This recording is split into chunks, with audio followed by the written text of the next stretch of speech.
দেখেছেন বাবা মায় রাখতো না? অভিশাপ আসমান কাঁপে, আপনাদের কাঁপে না? তার কাঁপে না?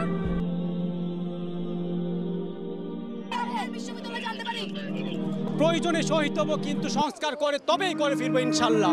সবাই বের হয়ে আসবে, ন্যাশনাল ঢাকা কলেজ বিশ্ববিদ্যালয় এখন এক হয়ে যাবে। সহিংসতা ছড়িয়ে আমাদের মধ্যে ভয় ঢোকানোর চেষ্টা করছে, কিন্তু এটা হবে না, বৃথা যাবে। আমাদের ভাইদের যেভাবে মেরেছে, আমি নিজেও ইনজুরিতে আছি, আমি তারপর আজকে আন্দোলনে আসছি। আমরা কিন্তু দমে যাই নাই।